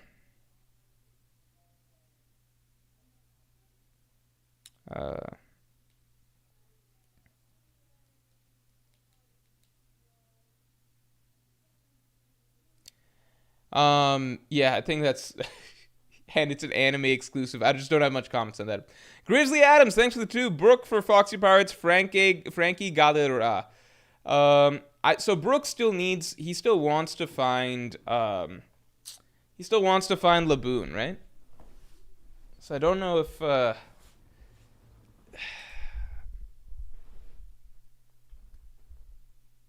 about the Apu Pirates? What about those pirates? I don't know. I guess we have to compromise a little bit on the Straw Hats' goals here, because like they can only really, most of them can only really achieve their goals on the Straw Hats, right? So like you can keep their goals in mind a little bit, but when Nami's on the Kuja Pirates, she's not really, they're not going to be traveling around the whole Grand Line, so she's not necessarily going to be making a map of the world.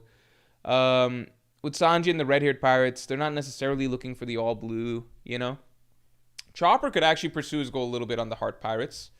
Robin could actually learn some stuff on the Thriller Bark Pirates, but Thriller Bark could usually stays to a certain area, not really collecting more poneglyphs.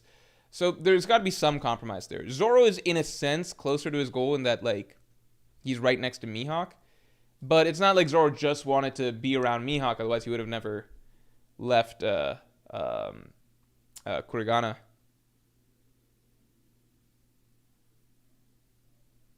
Frankie joins the Don Quixote Pirates with Senior Pink. I think Frankie is too kind-hearted to go along with the rest of everything that they do.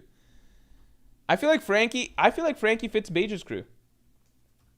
Beige's crew. Frankie grew up. Frankie was always part of the mob, essentially, and he's a gangster at his core. I feel like that fits Frankie. Personally,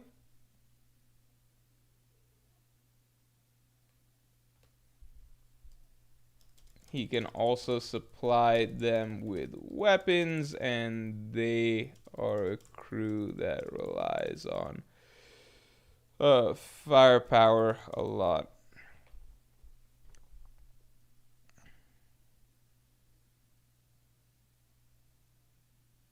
Quentin Conway Greenhill says, but Beige is still an unapologetic murderer. He's not like Doflamingo bad though. Like Beige still has things like honor. Honor's a big thing for Beige and stuff, and that's something that Frankie values a lot too. Beige also has honor, which Frankie values. Treats his crew like family, which was a lot like the Frankie family. All right, Brooke.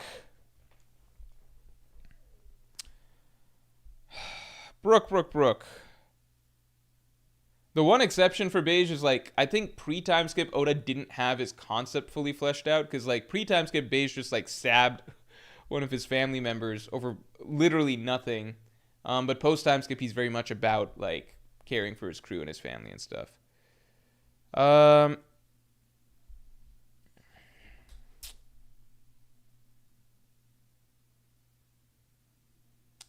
is a character that can honestly, he can kind of fit anywhere. Because he's not very, he kind of is just like a nice accompanying character. Like, he's happy in a lot of spots. You know, I don't think he is hard. Like, part of it is that we don't know, like, in many ways we don't know Brook that well, but like, even in terms of his character needs, he really is just looking for Laboon, which he, you know, so you can slot him on a crew temporarily for a long period of time. Apu for music, Whitebeard for goodness. Yeah, he, like, I think Brook is one of the easiest picks because he can kind of just, he can be anywhere. Yeah, On-Air Pirates would be by far the most fun for Brook. I think that's, yeah. I think that's I think that's pretty easy.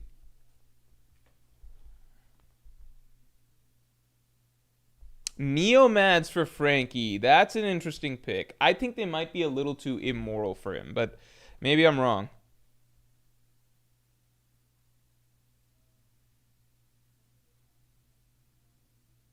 Brook is a high maintenance character as he's insane. He's insane, but in a way that he doesn't ruin everybody else's time. I feel like Apu would mock him for going back for a whale, but Kid or Whitebeard might try to help him out. That's also possibly true. I don't know. I think he would still have the most fun there. But the Whitebeard Pirates, they do like to party too, and Brook would always be good for that. So maybe Whitebeard Pirates. Troy Hughes, thanks for the 5. One Piece chatter. BTW, I'm Troy Hughes, the voice of Manboshi and Mad Treasure. Keep crushing, and yeah, I'm really him. Hashtag Google me. All right, let's take a look at Troy Hughes. Hold on. Voice actor from... Yeah, works for Funimation and Crunchyroll. Thanks for coming through, man. Do you have any insights on what might be coming around the corner for the One Piece anime or anything like that? Because I'm curious about whether the new season, well, the new system that they kind of have where they take breaks for the anime for some period of time. I guess if you're doing dub, no, but the dub's really close to caught up. Yeah, I'm kind of curious. I guess you voiced Manboshi, so you're probably not consistently voicing One Piece, but thanks for coming through. Hope you're enjoying. Yeah, W for Troy Hughes, One Piece voice actor.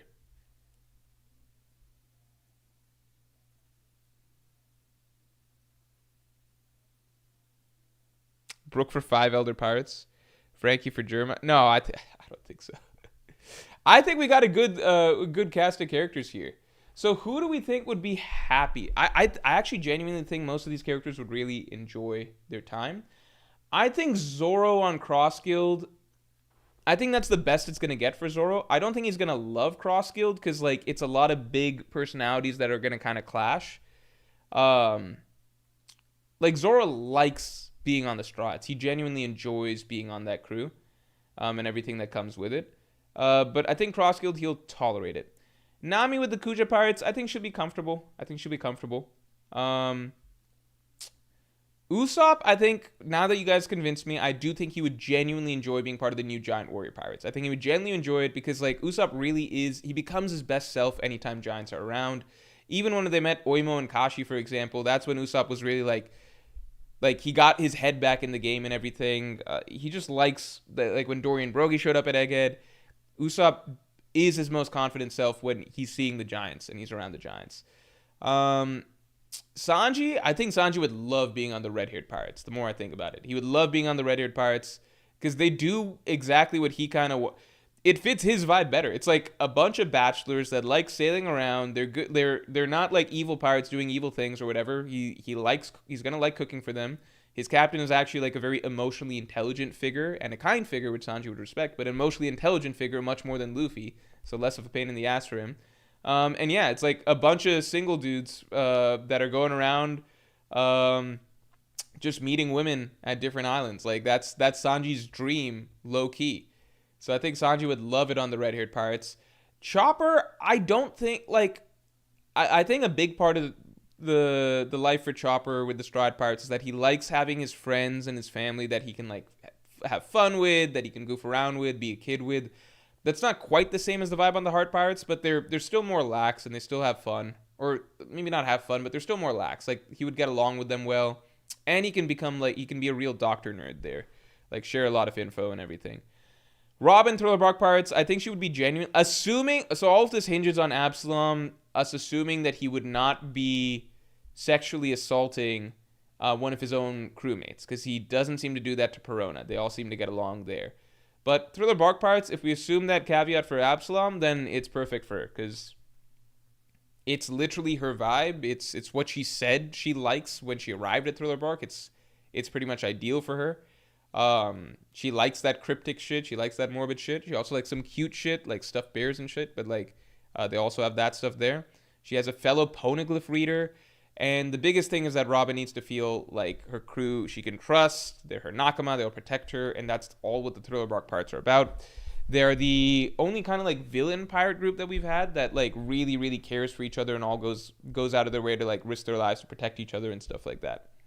The Don Quixote family, it was implied that they do that, but we don't really see it in action. We're told that that's the way it works. But with the Thriller Bark Pirates, we actually see it in action that, you know, like, they take great risks. They'll, like, walk into the lion's den to save each other, you know? Frankie, I think Frankie would be solid on Beija's crew. Most similar vibe to where he originally came from, to his roots. Brook would have a shit ton of fun on Air Pirates, and then Jinbei the Sun Pirates, that's literally his former crew. I think Jinbei is probably at most at home because that's his own crew, you know? Axe, thanks for the 5. Brook and Cavendish's crew makes sense. So Loki, I did actually think about, like, for a moment I was like, what about Cavendish's crew? It felt right to me for a second, but I couldn't place why. European themed, old-fashioned military like he used to be. That's interesting. Plus a lot of groupies following them. That's also very true. Brook would get to see, I'm sure a lot of women, you know, flash their panties for Cavendish, so that's the one thing that Brook could actually appreciate. I think that's a really solid second option. Do we think Brook for Cavendish's crew or On Air Pirates?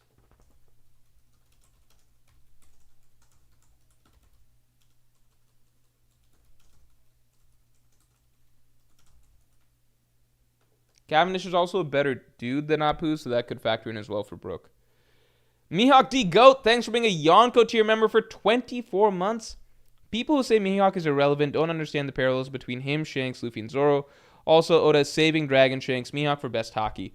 I really do think that the more characters get saved, the more impactful that they're going to be. I think that is a big thing. I also kind of like that Mihawk isn't... Because when people say relevant, right, what they really mean is like, is this character getting lore right now in The Rock's flashback? Are they a key figure in like the history of the world, or like the big geopolitical conflict of One Piece or whatever? Do they have this specific role to play? That's what people mean. I think Mihawk's cool. Like, what makes him cool is that he's his own niche, right? He doesn't even operate in this whole sort of like, oh, I'm like a D-tribe member, or, you know, like a born celestial dragon or anything. Like, Mihawk is just this dude he's what I hoped Zoro was initially, which is just like a dude with no like former past, but Zoro is apparently Ryuma born again practically.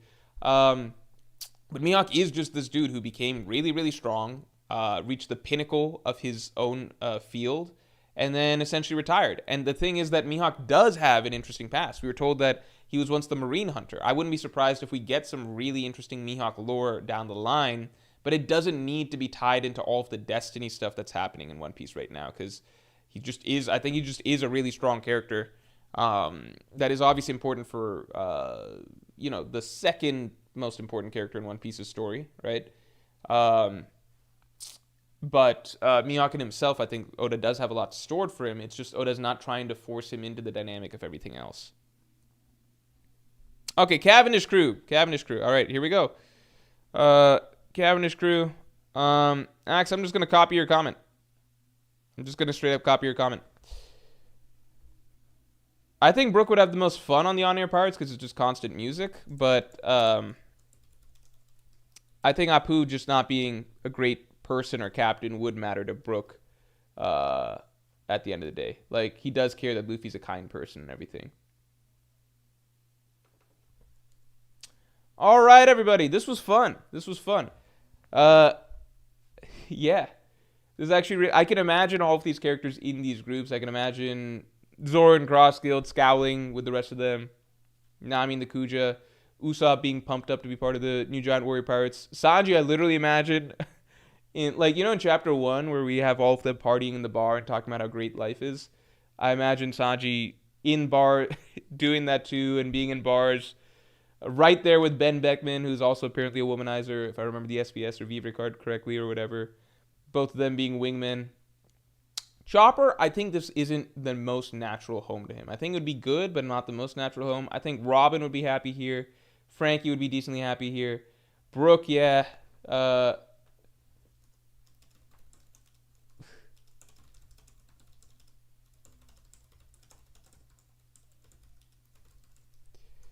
And then Jinbei, obviously, that's his people. Literally his former crew.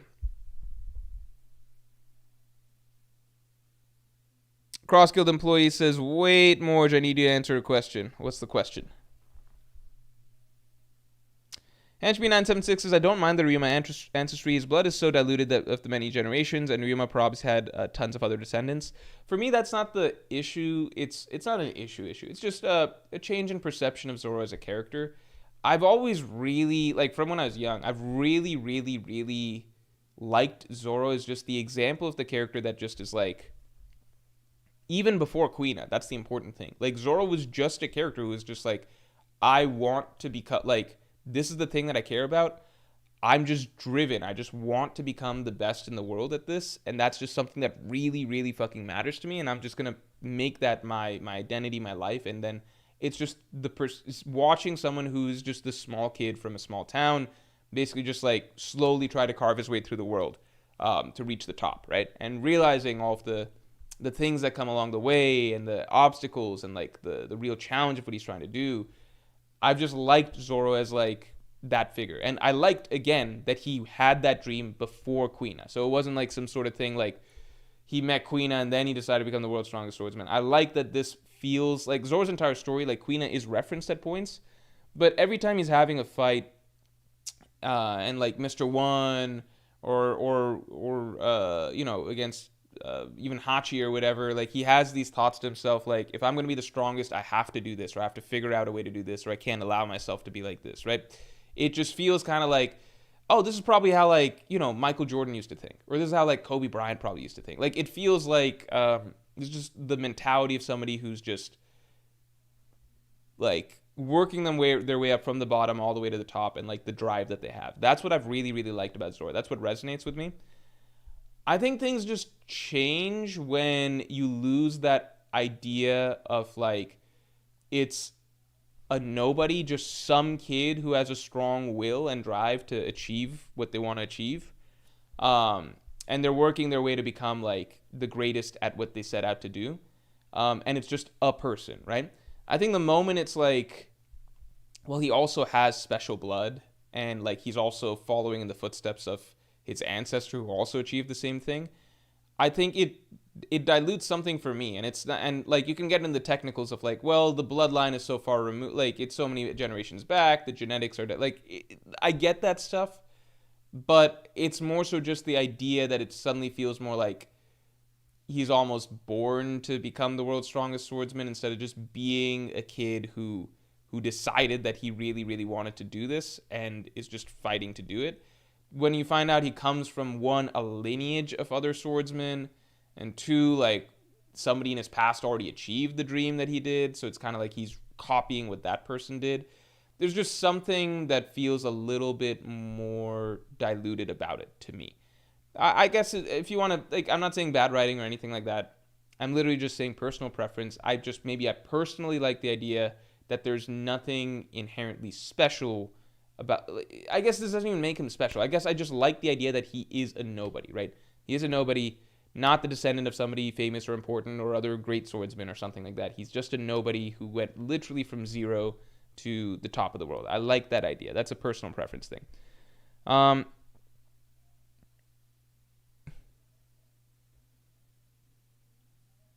Kobe's dad was an NBA player. Yeah, I mean, but he wasn't It's not like Kobe's dad was Michael Jordan, you know? Like, if we found out that Zoro's father was also a swordsman, that's cool. That's not a big deal. That's, in fact, you could probably have assumed that more likely than not, even before we found out about the Wano stuff. Finding out Zoro's from Wano, that made it a bit more like, okay, so he's from the place of legendary swordsman. And then finding out that he's Ryuma's descendant is just like, okay. So it's just like, he's just the second coming of the sword god again, essentially, right? I liked when he was just his own thing, personally. Isaac St. Charles, thanks a lot, but Mihawk isn't even among most important 12 that Oda drew. That's because Buggy's technically the Yonko. That's just because Buggy's you can swap in Mihawk's face for Buggy. That's essentially what Buggy represents, right? Buggy represents, that's like,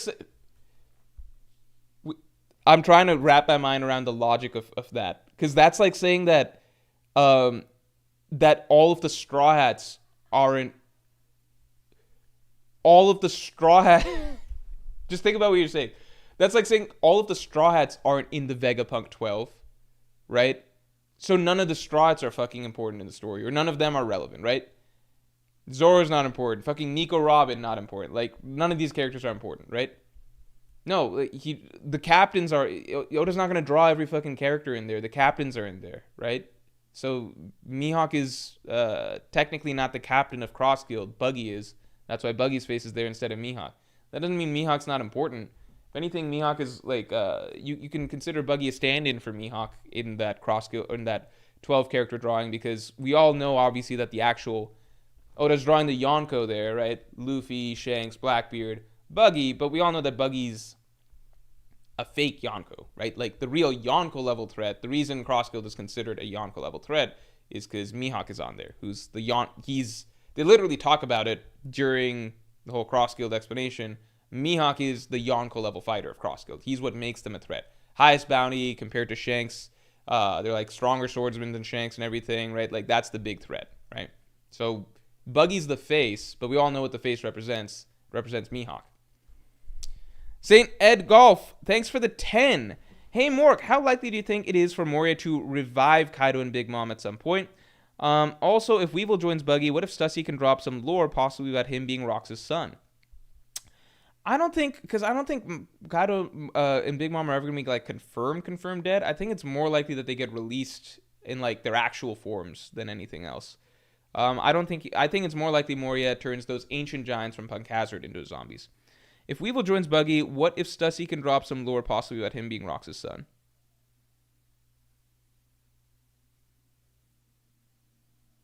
Isaac St. Charles says Aokiji's among the 12. Exactly, because we all fucking...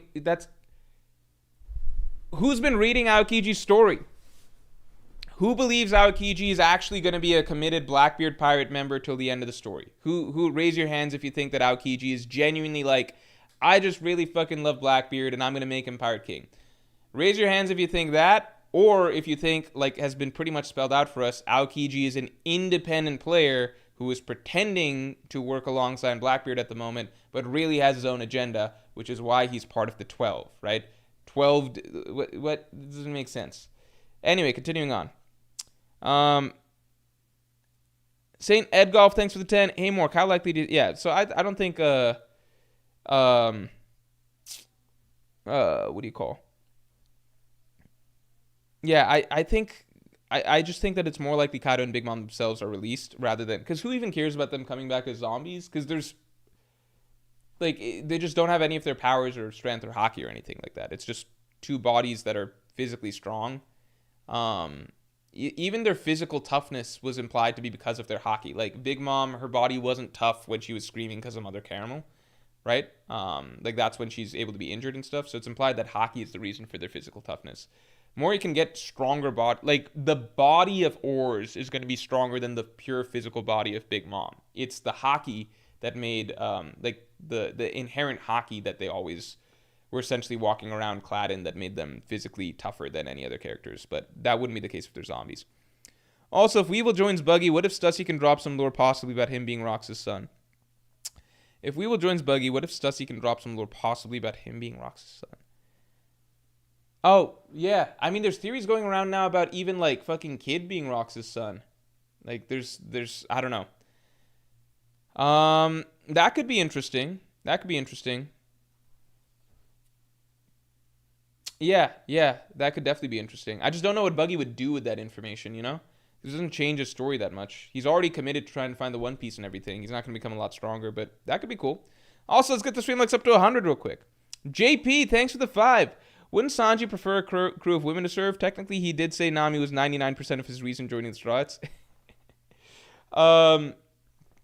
Crew of women, but that's the Kuja pirates, and they wouldn't accept him because he's a dude, so I don't know if that works.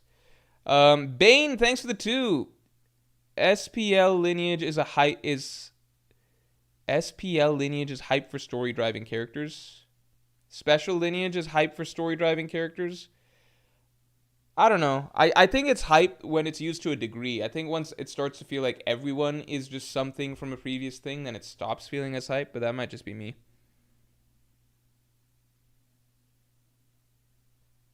All right.